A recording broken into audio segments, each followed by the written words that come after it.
Alors, ces cookies, les fameux. Cookies au flocon de châtaigne. Ok, bon, allons-y. Je vais commencer par te donner une astuce. Comment substituer l'œuf? Ah oui, oui, effectivement. Ça La m'est même pas détresse, venu bah, à l'idée bah que oui. oui. Eh bien, on va réutiliser notre, tu sais, mon gluten sans être du gluten. Voilà. Ouais. Eh bien, lui, je vais mettre 4 cuillères à café rases. Ok. Bon, on n'a même pas besoin de le peser, Oui, mais pour ok. après. Il va faire une gelée. Et cette gelée va venir me remplacer l'œuf. Est-ce que c'est... Rase, comme ça, impeccable. Ok, donc Voilà. 4. 4. Est-ce que, par exemple, qu'est-ce que j'ai en tête comme alternative? Est-ce que l'aquafaba ou des trucs comme ça peut... Quand on n'est pas allergique aux pois ok. chiches ou aux haricots blancs et rouges, hein, parce que c'est pareil, tu peux faire aussi des blancs montés avec ça. C'est une alternative. Et les feuilles de... Comment ça s'appelle? Tu sais, il y a des feuilles qui gélatinent un peu. Alors moi, j'utilise l'agar-agar. Agar, voilà, Ouais, c'est ça. ouais. Alors tu verras, on l'abordera quand on fera l'appareil pour la tarte salée. Ok, mais Voilà. donc il y a une vraie différence avec ça sur le rendu. En fait, si tu veux, chaque ingrédient aura le moelleux, la souplesse, le liant et tout ça. Voilà. D'accord. Donc, quand on sera sur l'appareil de la tarte salée, on parlera de comment j'ai substitué l'œuf. Ok. Et si on veut un œuf qui va venir lier. Ok. Quoi de mieux que de psyllium. Ok, très bien. Voilà. Donc, on va rajouter 60 ml d'eau. Pas plus. Ok, oh là là, la pression! J'ai la main qui tremble. Tu remues. Ok. Et au pire, si on voit que c'est un peu liquide. 62! Ah non, attends. Mais je pense qu'il doit y avoir un petit mouvement. C'est chirurgical hein, comme précision. Hein. Donc là, on est en train de remplacer. On fait des œufs de psyllium. Il existe dans le commerce. Enfin, il existe les œufs de lin que je n'utilise pas. Mais déjà, c'est vrai qu'au rendu, quand tu commences à mélanger un tout petit peu, tu retrouves un peu cet aspect un peu gélatineux que tu as quand tu bats des œufs. On va avoir un gel. Ok. D'accord. Il va reposer. C'est génial, c'est vraiment le truc magique. Ok. Ok. Donc, on va partir sur des flocons de châtaigne. Alors, ils sont toastés, donc ils donnent un petit côté croquant. Est-ce que j'ai le droit d'en goûter un avant qu'on les... Gourmande.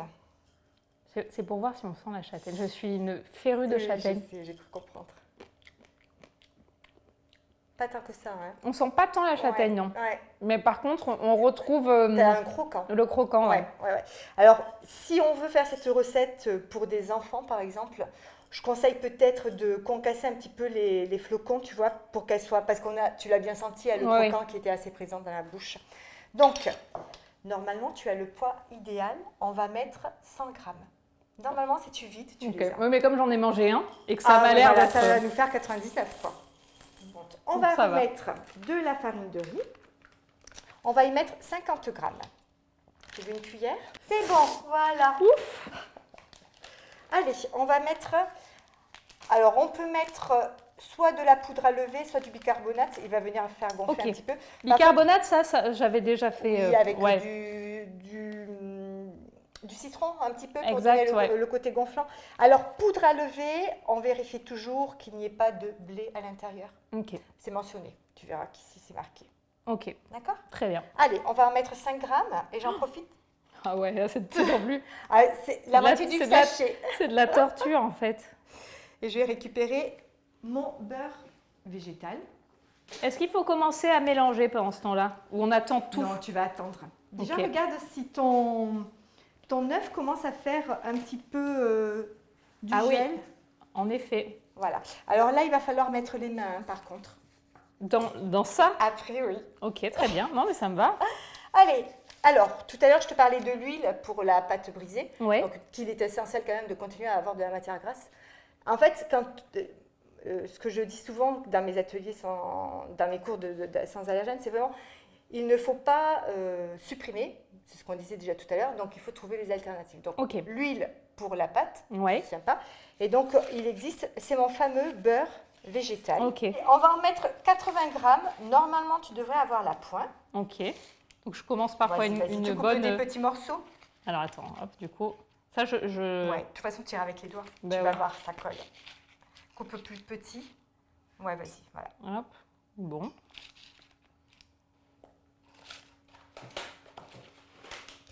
je sors. Qui dit cookie dit pépite de chocolat. Ah bah, j'en attendais pas moins. Ah bah oui. Hop. Je pense que tu dois les avoir. Voilà, tu vois. Incroyable. Incroyable. Alors, C'est que de la magie. j'ai une petite question. Oui. Toi, tu n'as pas eu de formation dans ce métier. Donc, tu en es venue à être cette chef incroyable en t'adaptant aux allergies de tes enfants. Oui, exactement. Ok. Ouais.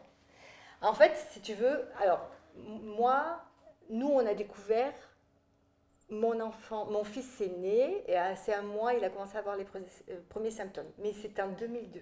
Ok. Alors, attends, je te coupe. Est-ce que je malaxe pendant que tu me racontes Non, ou pas? tu peux attendre encore. On va Ok. peut-être rajouter du sucre. Mais je t'écoute, hein. D'accord. Donc, du coup, il est né et à ses 1 mois, il a commencé à avoir des symptômes. Et à ses 6 mois, par contre, là, on a commencé à vraiment paniquer parce que c'était vraiment plus possible. Et on a eu un médecin généraliste en Nord, mais je dis vraiment en Nord, qui nous a pris un rendez-vous en urgence chez un allergologue. Ok. Bon, donc là, tout est avancé. Donc, je te dis qu'aujourd'hui, je joue avec les allergènes. À l'époque, je pleurais à cause des allergènes, tu vois, parce que tu sors. Oui, et puis autre-temps, au final, tu avais moins de commerces qui proposaient des alternatives, je présume. Ouais. Et donc, tu t'es transformée en super-héroïne. Je me suis transformée. Alors, avant d'arriver à ça, je le dis souvent quand je fais mes ateliers, avant de faire du pain, j'ai fait du parpaing. Ok, très bien. Je suis contente d'arriver à ce moment-là, du coup, de voilà, ton parcours. Bah, t'aurais mangé du parpaing. C'est pas mal pour très le bien, temps, mais ça. oui. Et est-ce que, donc, parce que évidemment, j'ai parcouru ton livre, tout a l'air très appétissant. Merci. Est-ce que tu as improvisé, tu as cherché, ou est-ce que tu t'es inspiré de recettes est-ce que tu t'es inspiré d'autres chefs Comment t'en es arrivé à cette multiplicité de propositions où, du coup, quand on regarde ton bouquin, on a l'impression que presque ça changerait rien d'être allergique à tout, quoi. Oui. De toute façon, c'était le but, déjà. Donc déjà, j'ai gagné un petit peu vis-à-vis de ça. ça. Oui. Non, en fait, si tu veux, au départ, on a testé, on a fait beaucoup de choses. On a même fait, je me souviens, la première pâte à crêpes sans blé et sans œufs. Alors, tant te dire, tu te demandes déjà comment tu le fais. Et puis, on n'avait pas autant de choix. Donc, et en fait, tu fais, puis tu t'adaptes à ce qui arrive au marché.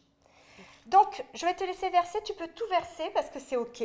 OK. C'est un mélange de sucre blond, non raffiné, parce que j'aime bien avoir les matières assez... Il y a de la vanille dedans ou pas du tout? Alors, c'est un ancien bocal de vanille et on le voit, hein, d'accord? Du coup, tu parfumes un petit peu. Et on a aussi du sucre roux. Et c'est ce mélange de sucre blond et de sucre roux qui va te faire le côté un peu cristallisé et le côté moelleux. OK. C'est le but du cookie, hein, on oui, est d'accord. Absolument. OK. Donc là, tu vas pouvoir rajouter ta gelée parce que tu constates bien qu'on est sur une belle gelée. Ouais, c'est incroyable. Ah oui, ça fait vraiment, ça a changé de texture en très peu de temps. Donc ça, je mets tout. Voilà, et là, tu vas venir avec les mains, avec tes doigts. Tu veux que je le fasse en premier? Oh non, j'ai hyper envie maintenant. Ça y est, j'ai vu que... Alors attends, on va essayer de faire en sorte que la balance ne parte dans tous les sens. Ok, ça va. Donc tu malaxes. On n'aura peut-être pas une préparation très homogène parce qu'il faut malaxer un petit peu longtemps quand même, d'accord? Mais je voudrais surtout pas écraser trop les flocons pour garder... Je pense que tu les écraseras pas aussi facilement. J'ai une sacrée poigne, hein, tu plaisantes. Je pense quand même que tu aurais un petit peu de mal. Après, on mettra le chocolat, les pépites de chocolat. Okay. Alors ça, c'est pareil. Il faut faire très attention dans le commerce. Les pépites de chocolat, pour en trouver des noirs sans lait, il faut vraiment bien regarder. Ah oui, effectivement, ouais. Et oui. Donc, oui, pour que ce soit 100%. Pareil, c'est la question d'usine quand elle produit des pépites de chocolat avec du chocolat au lait. Elle part sur la même chaîne pour faire des pépites de chocolat noir. Donc, il faut bien regarder. Allez. Et il ne veut pas suivre. J'y vais trop vite. Et après, on va laisser tout ça au repos le temps que l'on passe. Oui, là, attends. Ouais, voilà. Hop. Bon, tu vois, en termes de texture, on est quand même sur quelque chose qui rejoint... Oui, ce que je connais. Voilà. Les quelques fois où j'en ai fait, ça ressemblait plutôt à ça. Eh bien, écoute, on va la laisser tranquille. On va le mettre au réfrigérateur. Je t'invite à prendre la plaque qui est déjà recouverte et je récupère la pâte qui a reposé au réfrigérateur. Allez, on va faire tout ça au doigt.